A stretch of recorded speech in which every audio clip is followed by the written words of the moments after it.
ወደ ተከታዩ ዘገባ እናልፋለን። በሽብር ወንጀል ተከሰው በክርክር ላይ ከቆዩት ጋዜጠኞችና የኢንተርኔት ላይ አምደኞች ወይም ብሎገሮች መካከል 5ቱ ትናንትናና ዛሬ ከእስር ተለቀዋል። ከተፈቱት ብሎገሮች ወይም የኢንተርኔት አምደኞችና ጋዜጠኞች እንዲሁም ከጠበቆቻቸው ጋር መለስካቸው አማሃ ጥቂት ቆይታ አድርጓል። ዜናውን ትናንትና የሰማሁት ቢሆንም እንዴት ባለ ሁኔታና ምክንያት እነዚህ እስረኞች እንደተፈቱ ግልጽ አልሆነልኝም ነበረ። ይህን ለማወቅ ከጠበቆቻቸው መካከል ለአቶ አማሃ መኮንን ዛሬ ከሰዓት በኋላ ስልክ ስደውልላቸው ከተፈቾቹ መካከል 4ቱ አብረዋቸው እንደነበሩና ምሳቸውን እያጠናቀቁ እንደሆኑ ወደዚያው ልመጣ እንደምችልም ነገሩኝ። ደርሼ ስቀላቀላቸው እንዳናግራቸው የሁላቸውን ፈቃድ ጠየቅኳቸውና ፈቃዳቸውን ሰጡኝ። ካንጅል ጀምር ማለት ትናንትና ሰማ ያንቺን ስም አልሰማው ነበር መፈታተሽ። ዛሬ ግን እዚህ ከጓደኞች ጋር አይሻለሁ። ዛሬ ነው ተፈታሹ? አዎ ዛሬ ነው የተፈታሁት። ውጭ አሉኝ እንግዲህ እኔ የት እንደምወጣ አላወኩኝም ነበር። ያው አሁን እንግዲህ እዚህ የምታገኘኝ ቦታ አለኝ ተፈታቻለሁ ማለት ነው። ስትፈች ምን ተባልሽ? ኑጡ ተባልን ማለት እኛ ግቢ አሁን ቀጠሮ ያለበት ግቢ ውስጥ ነበር የነበርነው ማለትና ኤዶም ኑጡ ተባልን። ተፈቾች ናችሁ ተባልና ማንንም አላመንም ነበር። በቃ በመፈታተሽ የተሰማሽ እስቲ ንገሪኝ። መጀመሪያ ልክ ውጡ እንደተባለን አለቀስኩኝ። ማለት ምን አይነት ጨዋታ ነው እንደዚህ ጨዋታ ብዬ ማለት ነው። እና ታፍቼ ምናምን የሆነ ሰዓት ላይ ከዛ ተለቀቅኩኝ። ያው ተበሳጭቼ አለቀስኩ መጀመሪያ ላይ ማለት ነው። ከዛ በኋላ ተረጋግቼ በቃ ውጡ ምናምን ተባልን። ስለዚህ ወይ ተፈተንም ላይሆን ይችላል፣ ማዕከላይም ሊወስዱን ይችላሉ፣ ጣቢያም ሊወስዱን ይችላሉ ምናምን ይሄን እያሰብን ነው የወጣነውና እቃችንን ይዘን ወጣን። በቃ አላመን በቢጃማ ነበር የወጣነው። ልብስ ምናምን ራሱ የቀየርነው ቢሮ ነው የቀየርነው ካለማመናችን የተነሳ ማለት ነው። እናንተ አታምኑም በቃ መንግስት ምሯቸዋል ምናምን አሉ እዛ ያሉ ሰዎች ፖሊሶች ኃላፊዎችና ወጣን። ከዛ ወንድሜንና የሪዮትን እህት አየኋቸው ስወጣ ውጪ ማለት ነው። ትንሽ ስንቆይ እንደ በፍቄ ያለመውጣት ደግሞ ሰማን ማለት ነው። ከዛ እሱ በጣም አሳዘነን። ያው በቃ አሁን ስለነሱ ምን ታስቢያለሽ? እኔ ግራኔ ገባኝ ማለት ምንም ይለየን ነገር የለም። በቃ እኛ ተፈተን እነሱ ማይፈቱበት ምንም አይነት አግባብ የለምና እንግዲህ ያው በሂደት ይፈታሉ ብዬ አስባለሁ። ዘላለም ትላንትና ተፈታው ወርግጥ እንዴት ተሰማህ? ያው አጋጣሚ 10 ሰዓት ነው የተጠራ ነው። እንደዚህ አይነት ስህተት ይሰራል በብዛት ግቢ ውስጥ። በስህተት ተጠርቶ ሰው ሊመለስ ይችላል። እንደዛ መስሎንም ነበር። ግን የሚፈታ ሰው ዝርዝር ላይ ሳይ የተስፋለምና የአስማማውንም ስም አየሁት። እዛ ያሉ አቤልና ናትናኤል ጋር እያወራን ነበር ምንድነው እየሆነ ያለው የሚል ማለት ነው። ብዙ ልጆች ያው ጣቢያ ሊወስዷቸው ይችላሉ፣ ማዕከላዊ ሊወስዷቸው ይችላሉ የሚል ግምት ነበራቸው። ያው ተዘጋጅ ምንም ቃል ያስኩም ቀልድም ስለሚመስል ማለት ነው። ፍርድ ቤት ቀጠሮ እየጠበቅ ናውጣ ተፈታል ስትባል ማንንም ይፈታኝ ብለን ነው የምጠይቀው አይደል? ያው ፍርድ ቤት አልቀረብክም። ስለ ጓደኞች የተሰማኝ ንገረኝ። ስለ ቀሪዎቹ ጓደኞቼ እነሱ ጋር የተከሰስነው በተመሳሳይ ጉዳይ ነው። ከመጀመሪያ ጀምሮ አብረን እስካሁን የመጣንበት ሂደት አንድ አይነት ነው። አሁን ግማሻችን ወጥተን ግማሻችን የምንፈታበት ምንም ምክንያት ያለ አይመስለኝም። አሳማኝ ምክንያት የነሱ አለመፈታት ያው ደስታችን በጣም ጎደሎ ነው የሚያደርገው። እንደውም ደስታ እንዳይኖር ያደርገዋል። በጣም የሚያስከፋ ነገር አለ። በኋላ ማታም ነው የሰማነው እንደዛ የከዳቸው ይመስላል። እነሱን የከዳ ያክል አይነት ስሜት አለኝ በመውጣቴ። ግን አይ ሆፕ በጣም እነሱም ቶሎ እኛ እንደሚቀላቀሉን ምንም እነሱን እዛ የሚያቆያቸው ምንም አይነት ህጋዊ ምክንያት አለ ብዬ አላምነው። ተሰለም ለጃንተስ ያው እንግዲህ ተፈተናል። ከቤተሰቦቻችን ከጓደኞቻችን ጋር ተገናኝተናል። ተገድቦ የነበረው ነጻነታችንም ተመልሷል። በዚህ በጣም ደስተኞች ነን። ግን ቀሪ ጓደኞቻችን 4 ጓደኞቻችን አሁንም በስር ላይ ነው ያሉት። እነሱ ተፈተው ከኛ ጋር እንዲቀላቀሉ በጣም ከፍተኛ ፍላጎትና ጉጉት አለን።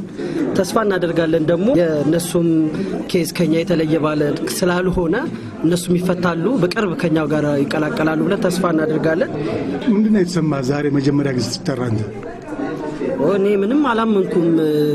እስከ መጨረሻው ሰዓት የሥራ ማጠናቀቂያ ሰዓት ድረስ አልወጣውም ነበር። መጨረሻም የወጣሁት እንደውም ከግቢውም መጨረሻ ወጣሁት እኔ ነበርኩና ልክ ማለት እንዳለችው እኔ በፒጃማ ነበር የወጣሁት። ምክንያቱም የምትጠብቀው ነገር አይደለም። ከተፈቺ ስም ዝርዝር ውስጥ የራስን ስም ሲሰማ ገና ሐምሌ 13 ቀጠሮ ነው ተብሎ ባለበት ሁኔታ ገና ወይ አልተከላከልክ ወይ እንደዛ ባለበት ሁኔታ ላይ በጣም ከባድ ነው ለማመንና አይት ተሳስታችኋል ቼክ አድርጉ በተደጋጋሚ ስል ነበርና ምክንያቱን ነበር ለማወቅ በጣም በተደጋጋሚ ስጠይቅ የነበረው። ምክንያቱ ምንድነው? መጨረሻ ላይ አታወቁ? ክስ ተቋርጦ ነው በአቃቤ ሕግ በኩል ክስ ተቋርጧል ነው የተባልነውና በቃ ከዚህ የተለየ ምንም ማብራሪያ አልተሰጠንም።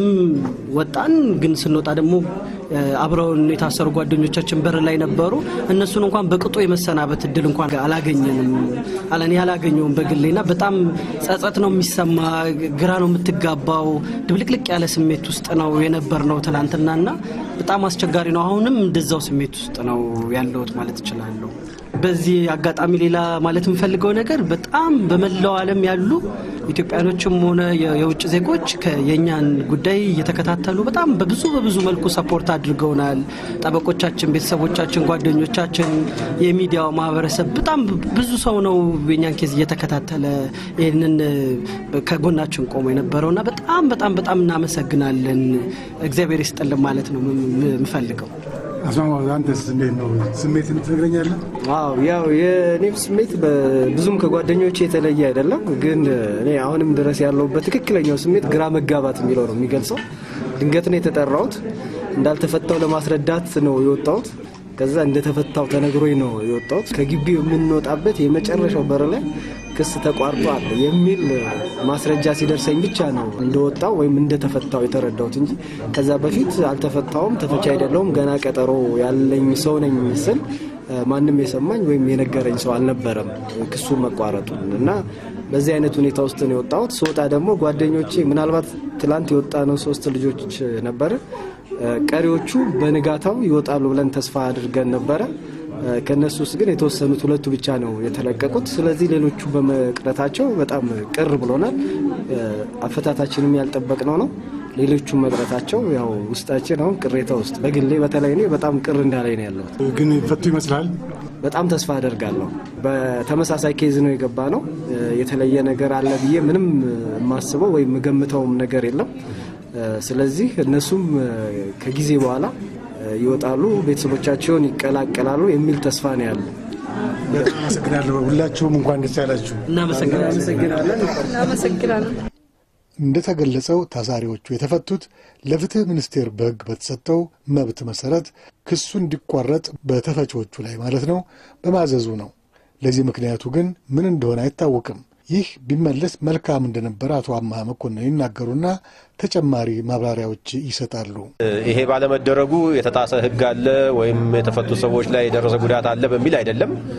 ነገር ግን ምንም ምክንያት የለም። ክሱን ማንሳት ስልጣን አለው። ክሱን ማንሳት አግባብ ነው ካለ መስሪያ ቤቱ በአግባቡ ተከሳሾቹም ፍርድ ቤት እንዲቀርቡ ተደርጎ እኛም ጠበቆቹ ተገኝተን በፍርድ ቤት ይኸው ታዳሚ ሌላውን ጉዳይ ሲከታተል የነበረው ታዳሚ በተገኘበት መስሪያ ቤቱ በዚህና በዛ ምክንያት በእናንተ ላይ ክሱን አቋርጧል ብሎ ቢገለጽ ከግልጽነት አንጻር የተሻለ ይሆን ነበር የሚል እምነት አለኝ።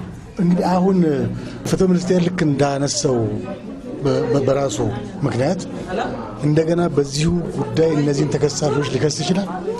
ሕጉ በዚህ በኩል ችግር ያለበት ነው። ፍትህ ሚኒስቴር ያነሳውን ክስ ምናልባት የወንጀሉ ጉዳይ የይርጋ ጊዜ ከሚያልፍ ድረስ እንደገና ሊያንቀሳቅሰው ይችላል፣ አይከለክለውም። ይሄ የተደረገባቸው አጋጣሚዎች ብዙ ናቸው። ከሕግ አንጻር እዚህ አካባቢ የሚነሳውም ጥያቄ ይሄ ነው። አንድ ሰው ክስ ከቀረበበት በኋላ ፍትህ ሚኒስቴር በራሱ ጊዜ ክሱን ያነሳል። ግን እስከ መቼ ድረስ ይሄ ጉዳይ ተንጠልጥሎ ይቆያል? አንድ ቦታ መቋጨት የለበትም ወይ የሚል ሕጉ ለዚህ መልስ መስጠት የለበትም ወይ የሚል ብዙ ጊዜ የሚነሳ ጥያቄ ነው እንጂ ሕጉ አሁን የሚከለክለው አይደለም። መስሪያ ቤቱ በማናቸውም ጊዜ እንደገና ሊያንቀሳቅሰው ይችላል። በጣም አመሰግናለሁ። አመሰግናለን። መለስካቸውን ለዘገባው አመሰግናለሁኝ። በነገራችን ላይ ክቡራትና ክቡራን አድማጮች የታሰሩት ወይም ታስረው የቆዩት ጋዜጠኞችና ብሎገሮች የተፈቱበትን ውሳኔ የሂደቱን ሁኔታ ማብራሪያ ለማግኘት ከፍትህ ሚኒስቴር ለመጠየቅ ጥረት እያደረግን ነው ያለነው። እንደደረሰን ይዘንላችሁ እንመለሳለን።